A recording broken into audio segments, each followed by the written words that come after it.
안녕하세요. 저는 안산에 살고 있는 30대 중반의 여성입니다.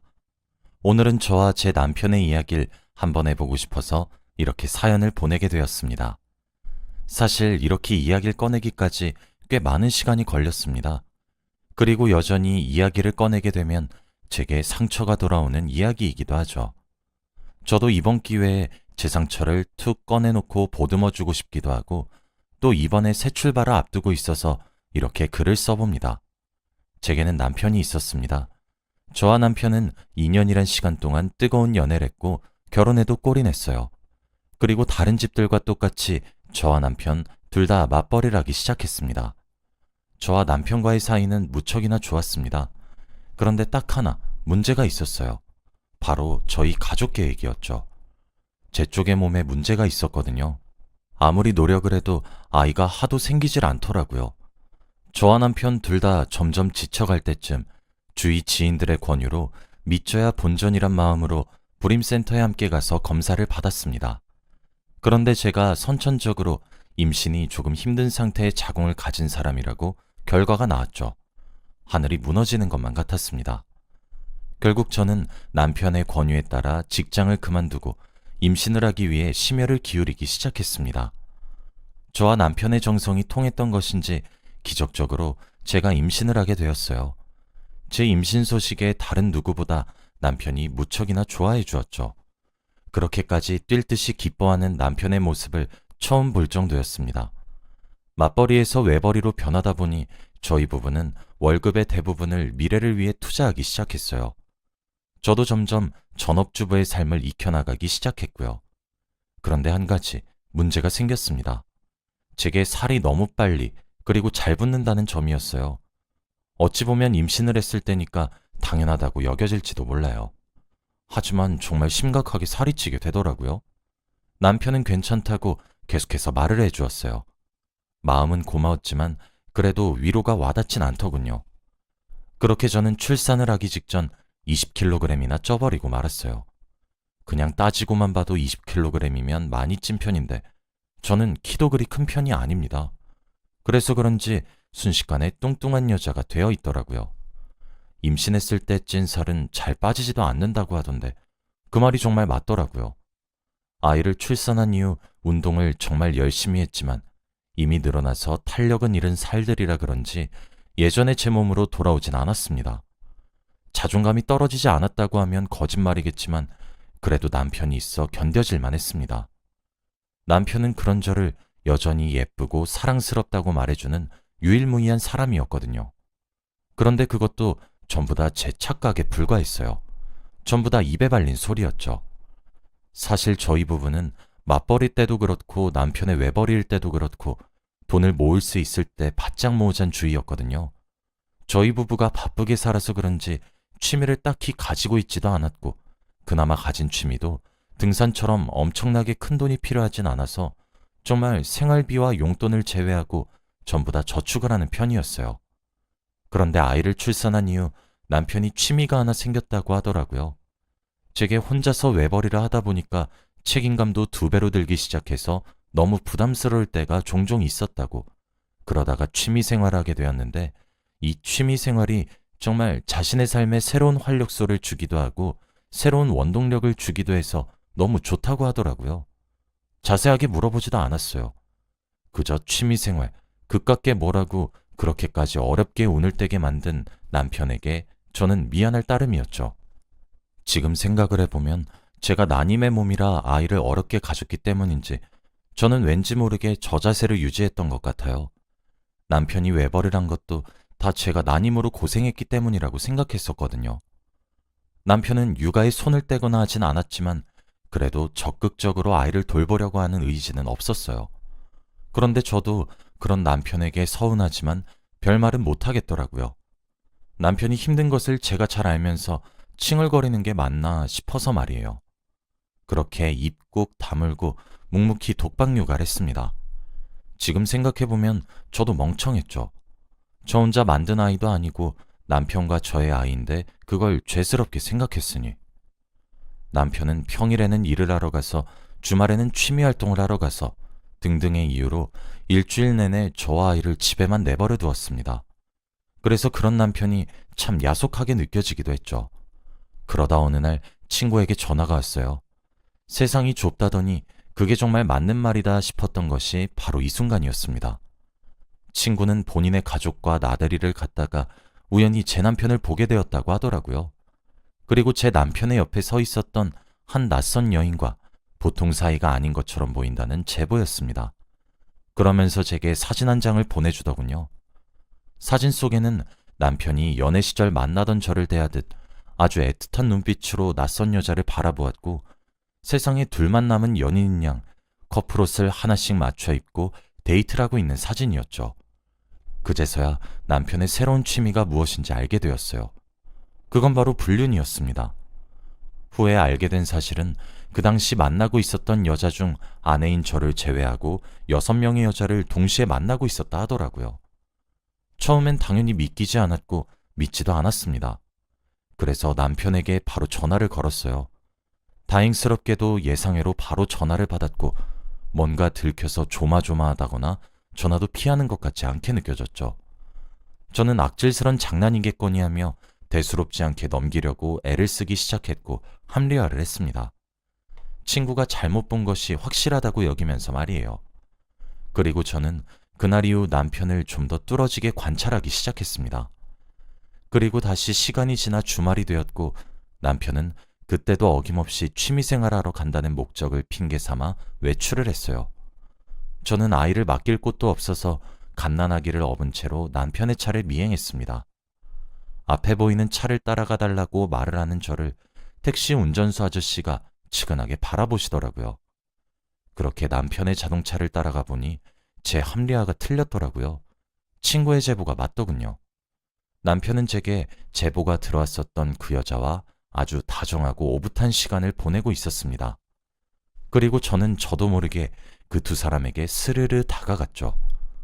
남편의 주차된 자동차 트렁크를 열어 그 여자에게 명품 가방을 선물해 주었어요. 저도 아직 남편한테 받은 적이 없는데 말이에요. 그 여자는 긴 생머리를 가졌고 허리가 잘록한 섹시한 스타일의 여성이었습니다. 고마워. 역시 자기밖에 없어. 라는 말을 제 남편에게 하고 있었죠.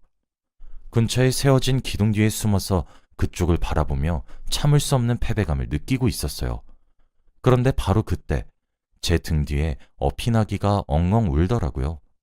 남편은 아이의 울음소리를 듣자마자 우리의 자식이란 사실을 알아챈 것인지 바로 제가 몰래 서 있던 곳으로 고개를 휙 돌려 저를 쳐다보았고, 저와 눈이 마주치자마자 얼굴이 사색이 되었습니다. 제게 외마디 비명과도 같은 소리를 지르는 걸 뒤로하고 저는 택시를 타고 다시 집으로 돌아왔습니다. 사실 어디서부터 어디까지 해야 하는 건지도 모르겠더군요. 몇 분 지나지 않아 남편이 황급히 절 뒤따라왔는지 저를 바짝 쫓아왔더군요. 아무런 말도 하지 않는 제 얼굴을 보며 미안하다고 눈물을 흘리는 남편이 정말 소름이 끼쳤습니다. 그때는 저도 남편을 너무 사랑하고 있어서 알겠다고 하고 넘어갔습니다. 대신 남편과 그 여자를 정리하기로 새끼손가락을 걸고 꼭꼭 약속을 했죠. 제가 지금 경제력을 가지지도 않았는데 이혼은 너무 섣부르다 판단을 했었네요. 그렇게 멍청할 수가 없죠. 하지만 그날 이후 저는 남편의 모든 행동에 신경이 곤두서기 시작했어요. 그리고 모든 것을 알지 않으면 제가 되려 답답해져서 미칠 것만 같았죠. 남편의 일거수일투족에 제가 집착을 하기 시작하더라고요. 그리고 집착은 제게 쓸데없는 상상을 하게 만들었어요. 그렇게 저는 점점 스스로의 목을 옥죄어 가고 있었습니다. 저는 그때 결론을 내렸죠.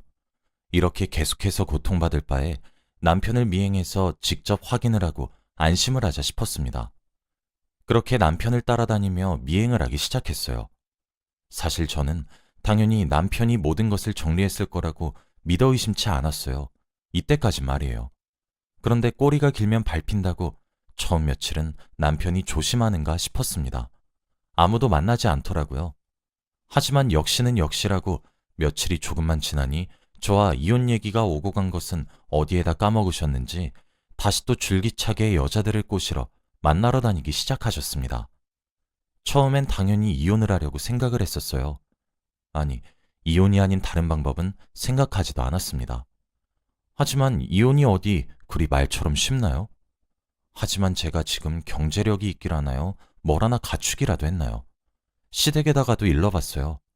하지만 남자라면 그럴 수 있다고, 참으면 돌아올 거라는 진짜 개소리나 하고 앉아있더라고요.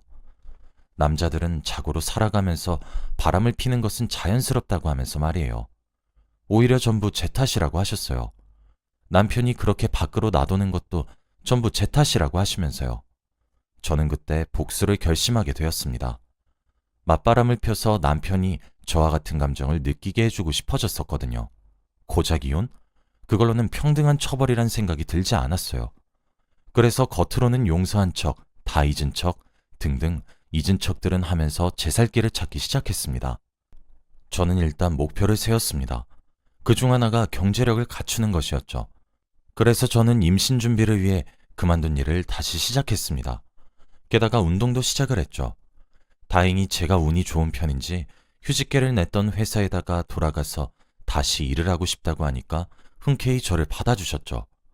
운동도 집 근처에 생긴 개인 지도반에 큰돈을 주고 다니기 시작했습니다. 피를 끓는 심정으로 다이어트에 모든 것을 올인했죠. 그래서였던 건진 몰라도 남편의 태도가 묘하게 변하기 시작했어요.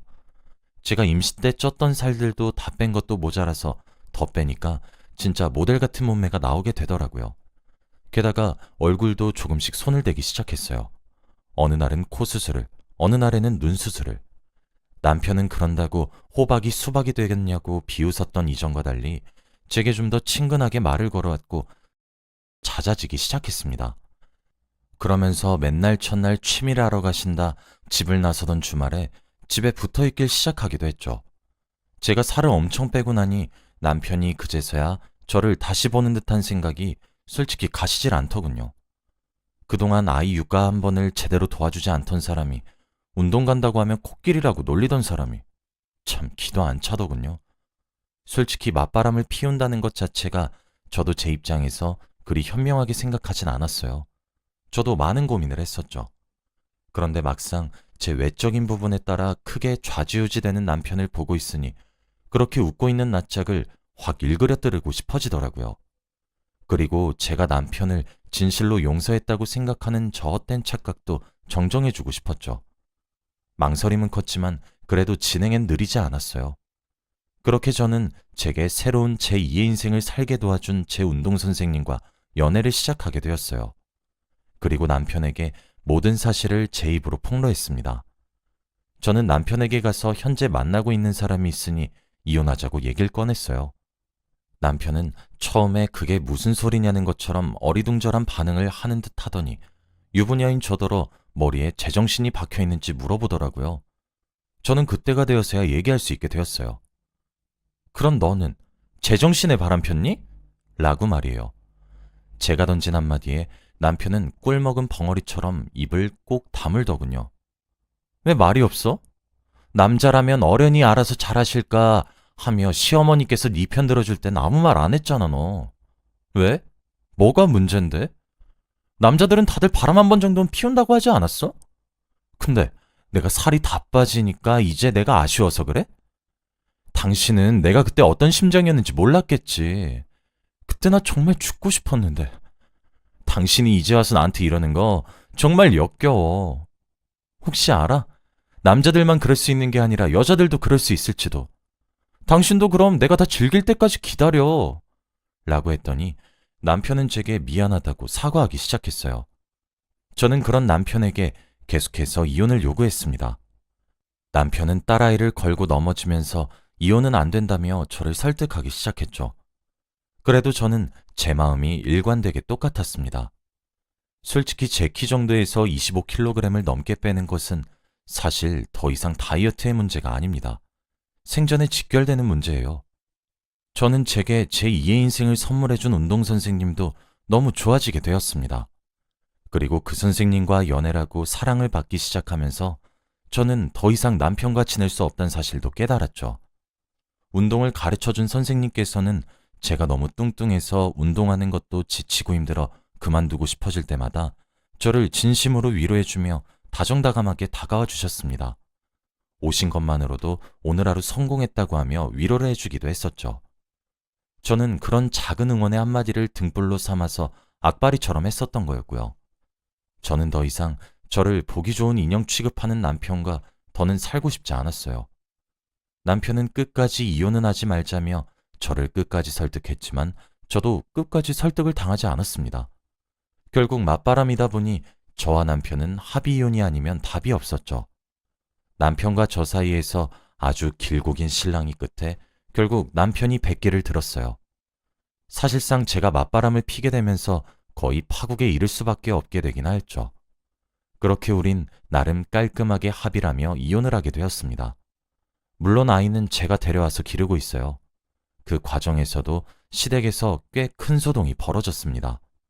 본인들의 아들내미가 불륜을 일으킨다고 했을 때는 살다 보면 그럴 수 있다, 성질 좀 죽여라, 기타 등등 말 같지도 않은 소리 얼마나 많이 해놨는데 내가 하면 로맨스고 남이 하면 불륜이라더니. 어쨌든 그렇게 우여곡절 끝에 이혼을 하게 되었습니다. 합의 이혼을 했고 재산은 저희가 원래 반반 결혼을 했었어요. 그래서 가지고 있던 모든 재산들을 반으로 나눠 가졌죠. 그리고 지금은 이혼을 하게 된 지 벌써 3년이나 되었어요. 저는 아직 운동선생님과 예쁘게 알콩달콩 교제 중에 있습니다. 그리고 또 가까운 시일 안에 저는 재혼을 준비할 생각입니다. 운동선생님도 이미 제 아이의 존재를 매우 잘 알고 있기도 하고요. 그리고 아이도 남자친구를 잘 따르기도 하고요. 남편과 연애할 적에도 남편이 참 다정다감한 사람이라고 생각했던 순간이 무척이나 많았어요.